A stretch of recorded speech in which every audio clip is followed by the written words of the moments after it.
5 bases aéreas militares atingidas com sucesso. 15 aeronaves militares destruídas. Mais de US$ 1 bilhão em danos infligidos à infraestrutura de bases aéreas e de aviação. De acordo com o Serviço de Segurança da Ucrânia, o SBU, esse é o nível de devastação que o seu grupo de forças especiais Alfa impôs às forças aeroespaciais da Rússia, o VKS, somente durante 2025. Para o presidente russo Vladimir Putin, isso tem que doer. E, para piorar, há sinais crescentes de que repor essas perdas será muito mais difícil do que simplesmente gastar dinheiro. Em particular, problemas contínuos na gigante empresa aeronáutica Tupolev indicam uma crise cada vez maior na entrega de encomendas dos bombardeiros estratégicos e dos aviões civis de uso dual que ela produz.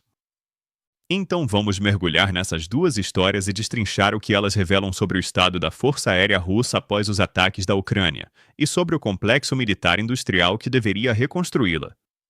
Para ficar claro, as perdas russas reivindicadas pelo SBU estão longe de ser as únicas perdas impostas à máquina de aviação militar da Rússia. Elas são apenas o trabalho da unidade alfa do SBU, e apenas em 2025. E, como vamos revelar mais adiante no vídeo, é muito provável que sejam apenas uma fração do que eles realmente causaram. A Alfa, o A do SBU, é uma das unidades mais de elite, de nível 1, de operações especiais da Ucrânia. Ela é o equivalente ucraniano à Delta Force e ao SEAL Team 6 dos Estados Unidos, ou ao SAS do Reino Unido. E, assim como seus equivalentes famosos, a unidade é especializada em contra-terrorismo, ação direta, resgate de reféns, operações contra alvos de alto valor, reconhecimento especial e sabotagem. Para as missões de maior risco atrás das linhas russas, normalmente é a Alfa que recebe a chamada. A unidade foi formada em 1994 e está ativamente engajada na guerra russo-ucraniana desde 2014, participando de batalhas-chave como as de Hostomel, Kharkiv, Bakhmut e da ofensiva de Kursk de 2024 a 2025. A Alfa teve um papel crítico ao emboscar comboios russos perto de Kyiv em 2022 e afirma ter eliminado mais de 9.500 tropas russas e destruído milhares de ativos inimigos só na batalha por Pokrovsk. De acordo com o coronel do SBU e secretário do Comitê de Segurança Nacional, Defesa e Inteligência do Governo, Roman Kostenko, até meados de 2025, a Alfa era responsável por eliminar aproximadamente 10% dos alvos inimigos de todas as forças de defesa, tanto na linha de frente quanto atrás das linhas inimigas. Em reconhecimento da sua importância estratégica, ele apresentou um projeto de lei para ampliar rapidamente o tamanho e as capacidades da Alfa na Verkhovna Rada, o parlamento ucraniano. O projeto, que expandiu a unidade de alguns milhares para 10.000, concedeu às suas tropas o direito legal de usar todos os tipos de armamento de acordo com suas missões atribuídas, foi aprovado em julho de 2025. Uma grande parte do motivo pelo qual a Alfa recebeu esse upgrade é a liderança incontestável de suas equipes de drones FPV Kamikaze, especialmente em operações de ataque profundo como a Operação Teia de Aranha. Essa operação lendária, que ocorreu no mês anterior ao upgrade da Alfa, envolveu um ataque surpresa a bases aéreas russas a partir de dentro da Rússia. O SBU teria contrabandeado componentes de drones para dentro da Rússia, montado e carregado os drones na traseira de caminhões especialmente construídos, então, lançado os drones de locais próximos às bases, pegando os russos completamente de surpresa. Por um lado, foi um movimento extremamente arriscado, um que poderia ter provocado uma resposta nuclear. O alvo dos drones ucranianos foi a frota de bombardeiros estratégicos da Rússia, que estava estacionada a céu aberto, sem proteção, em conformidade com os termos do Tratado New START entre os Estados Unidos e a Rússia. O Tratado de Controle de Armas Nucleares, que está prestes a expirar, exige que os bombardeiros nucleares estratégicos russos e americanos permaneçam visíveis aos satélites do outro lado para fins de verificação. Por outro lado, a Operação Teia de Aranha entra para a história como um dos ataques assimétricos mais audaciosos, engenhosos e consequentes deste século, se não da história. As imagens e vídeos de bombardeiros russos queimando nas bases supostamente intocáveis de Olenia, Belaya e Ivanovo-Severny chocaram o mundo. No imediato pós-ataque, autoridades ucranianas afirmaram ter colocado dezenas das aeronaves mais valiosas da Rússia fora de ação, muitas de forma permanente. A Euronews e outros grandes veículos de mídia ocidentais relataram que um terço da frota de bombardeiros estratégicos da Rússia havia sido destruído. Quando a poeira baixou, o que foi confirmado como danificado ou destruído nas 5 bases foi 7 ou 8 bombardeiros do tipo Tu-95, 4 em Olenia e o restante em Belaia, e 4 bombardeiros Tu-22M3 em Belaia, além de um avião de transporte Antonov An-12 em Olenia e 2 aeronaves Beryl At-50 de alerta aéreo antecipado e controle, alvo do ataque em Ivanovo-Severny.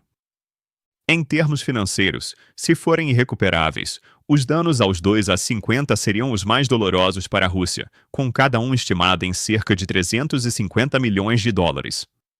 Mais importante ainda, existem menos de 10 em serviço ativo, e eles desempenham um papel crítico na coordenação das operações aéreas russas. Assim, perder um quinto da frota em um único golpe seria um desastre para a Rússia. Especialmente quando se considera os problemas que o país enfrenta para receber novas aeronaves, algo que veremos em seguida. Os bombardeiros danificados ou destruídos custam significativamente menos do que os A-50, com o Tu-95M estimado entre $50 e 125 milhões e o Tu-22M3 modernizado entre $40 e 100 milhões, respectivamente. Considerando os valores máximos, isso significa que o custo total da Operação Teia de Aranha para a Rússia, apenas em danos às aeronaves, fica em torno de 2,1 bilhões de dólares. Agora, isso é bem menos do que os 7 bilhões de dólares inicialmente reivindicados pela Ucrânia, mas ainda assim é um enorme nariz sangrando para o VKS. Supondo que todas tenham sido permanentemente retiradas de operação, os 12 bombardeiros atingidos na Operação Teia de Aranha provavelmente representam cerca de 1/10 da frota de bombardeiros estratégicos da Rússia, e não 1/3, como foi alegado. À primeira vista, com um orçamento de defesa de mais de 160 bilhões de dólares, mais de 30% dos gastos federais, reservado para 2026, a Rússia tem dinheiro para substituir bombardeiros destruídos.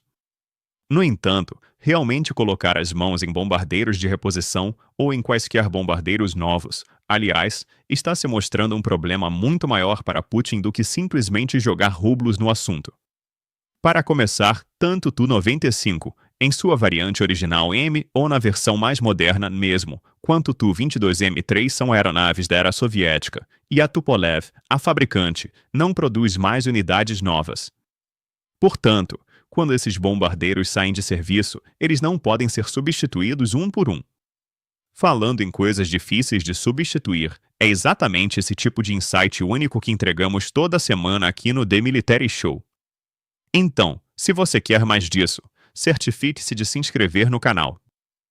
O Tu-95 fez seu primeiro voo em um 952 e continua sendo o principal bombardeiro russo de longo alcance, movido a turbo-hélice. Apesar da idade, o grande alcance, a capacidade de carregar mísseis nucleares e a assinatura inconfundível das hélices fazem com que ele permaneça central na doutrina de dissuasão russa. O Ministério da Defesa russo iniciou um programa abrangente de modernização em 2015 para estender a vida útil do Tu-95 restante até a década de 2040.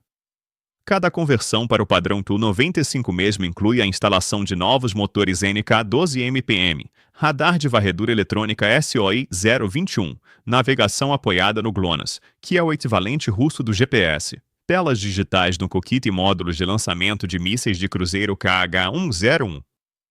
Cada upgrade é estimado em cerca de 50 milhões de dólares, e estima-se que a Rússia gaste mais $3 a 5 milhões por aeronave a cada ano com inspeções de nível de depósito, balanceamento de hélices, controle de corrosão, treinamento de tripulações e certificação de segurança nuclear. Isso acontece, em parte, devido às dificuldades e aos custos crescentes para manter as células antigas funcionando.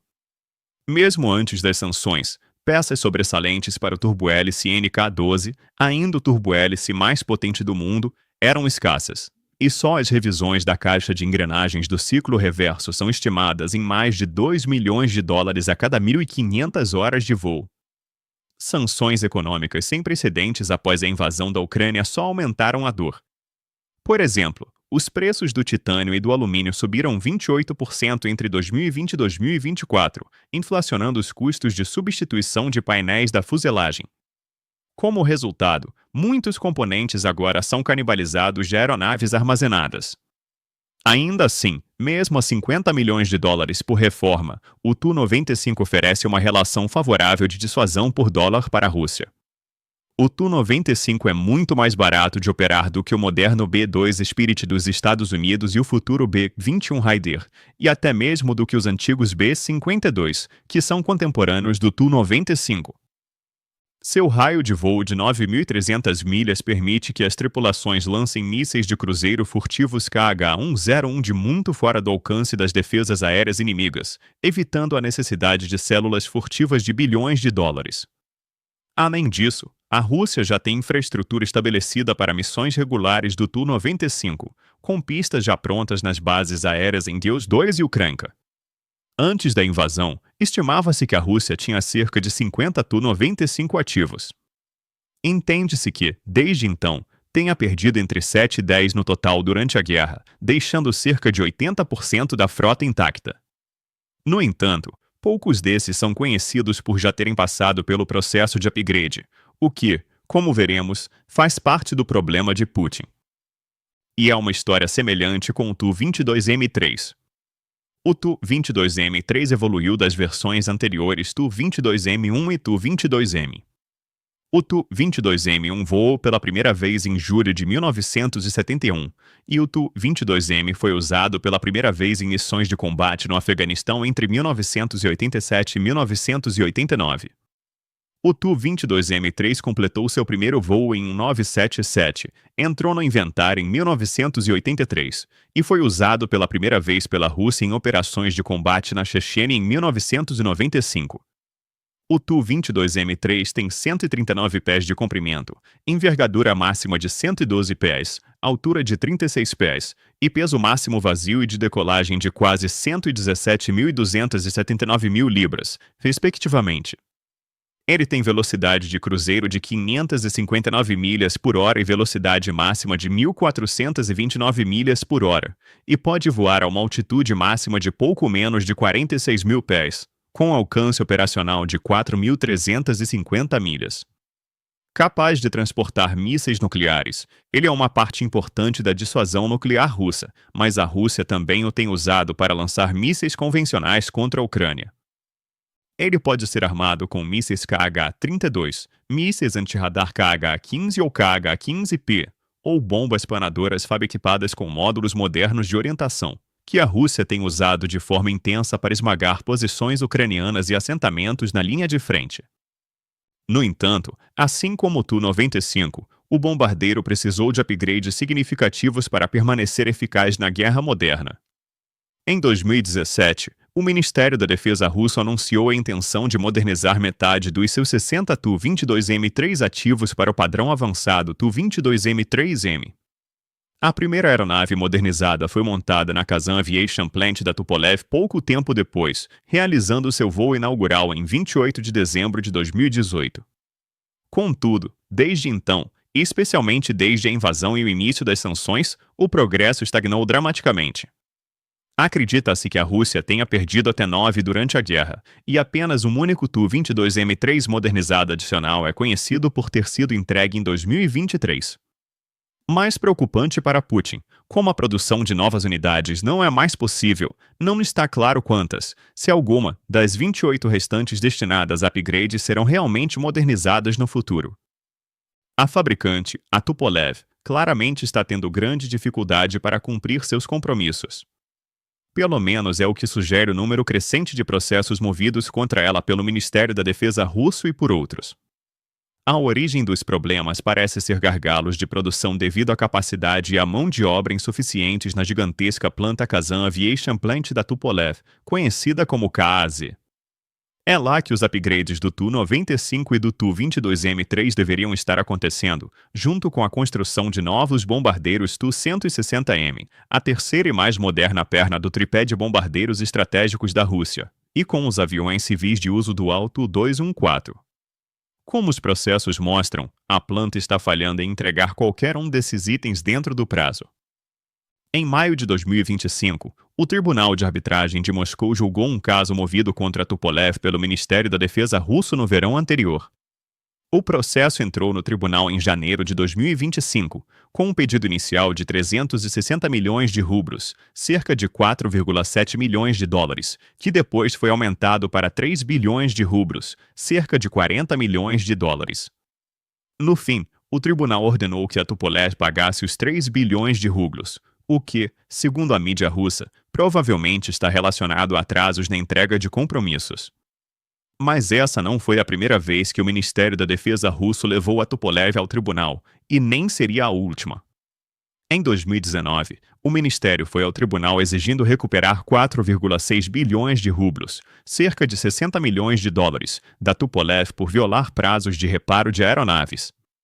Naquela ocasião, o tribunal apenas satisfez parcialmente a reivindicação, reduzindo o valor para 13 milhões de rublos, uma queda de cerca de 61 milhões de dólares para 172 mil dólares.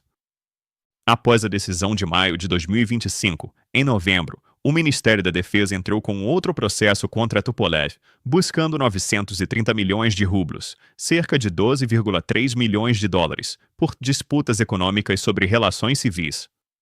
Novamente, esse caso quase certamente tem a ver com a falha da Tupolev em entregar seus compromissos relacionados à produção de bombardeiros no prazo. De acordo com a análise de Ivan Kirishevsky, um militar do 413º Regimento da unidade ucraniana SBS Raid e analista de defesa, o total de 3,9 bilhões de rublos exigido pelo Ministério da Defesa russo, na melhor das hipóteses, cobriria os custos de reparar ou reformar um único Tu-95MS. Isso mostra o tamanho do problema que a Tupolev enfrenta para entregar qualquer coisa às Forças Armadas russas. Mas os problemas de entrega não param aí. Além dos processos do Ministério da Defesa, a Tupolev foi processada 2 vezes em 2025 pela gigante do petróleo e gás Tatneft por não entregar aeronaves Tu-214 para sua companhia aérea UVT Aero. Em 2022, a companhia firmou contrato para o fornecimento de 4 Tu-214 produzidos na KAZ. As 2 primeiras aeronaves deveriam ser entregues em outubro de 2024 e as 2 restantes em setembro de 2025. Porém, o contrato não foi cumprido. A Tatneft entrou com ação contra a Tupolev e a KAZ por 6,2 bilhões de rublos, cerca de 80 milhões de dólares, respectivamente.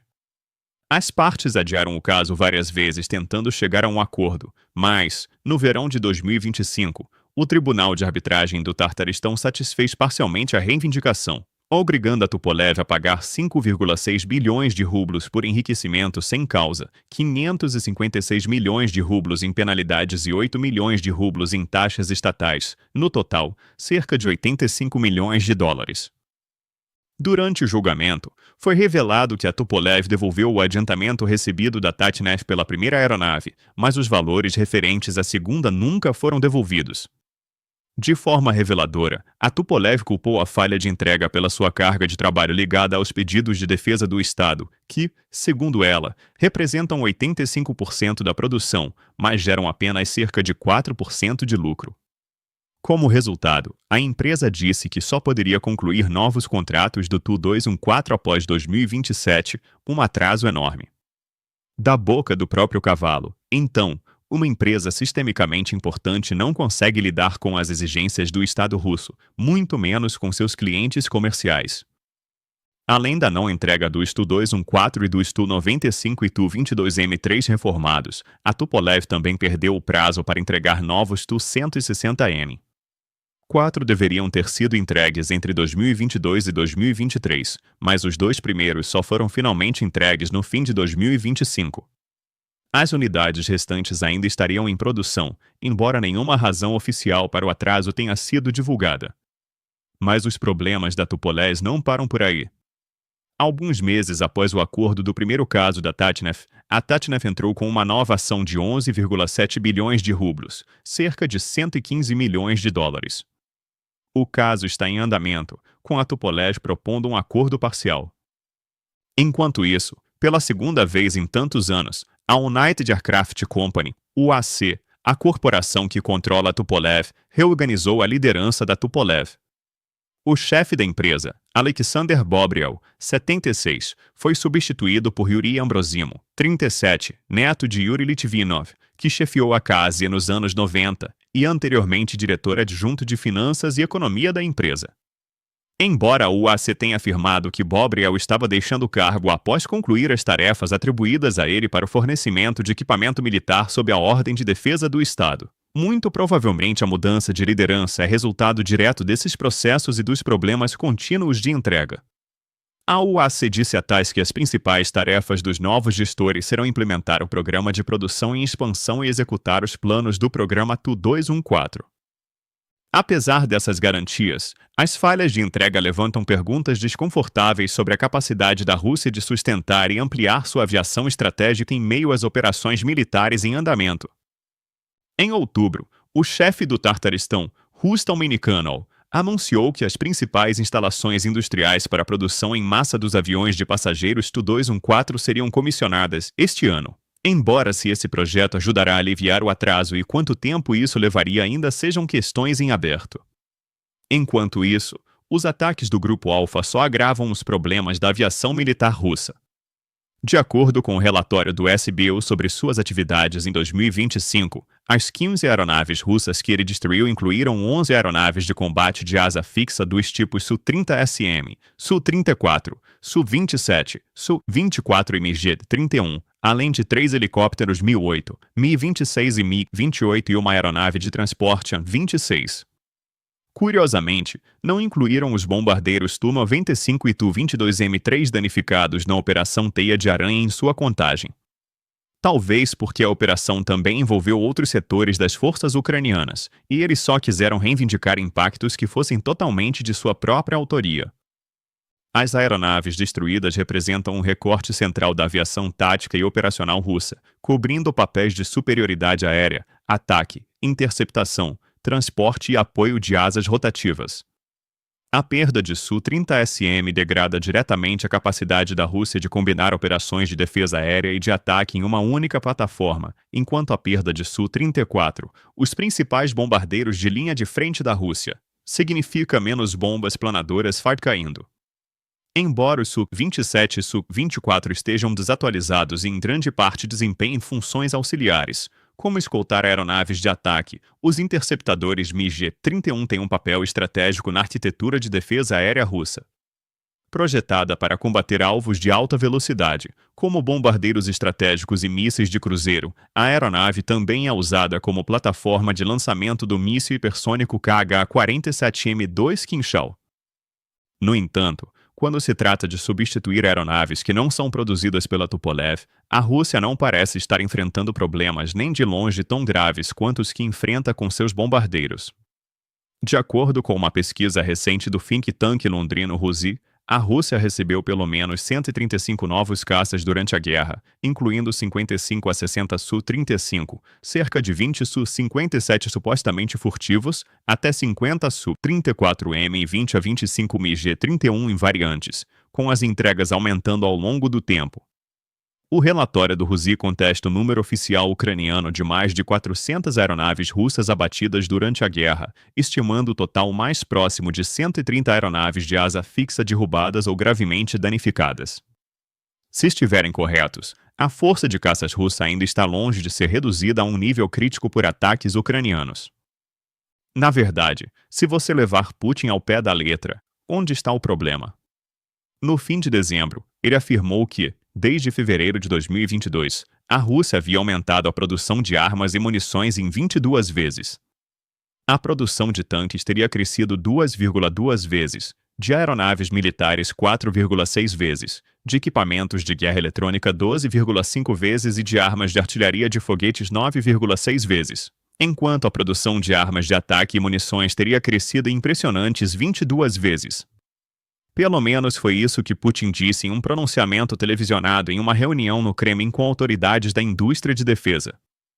Além disso, com a introdução de novas armas avançadas de longo alcance, como os sistemas Orenik, Burevestik, Poseidon e Avangard, é discutível se os bombardeiros estratégicos da Rússia são tão importantes quanto já foram como dissuasão nuclear.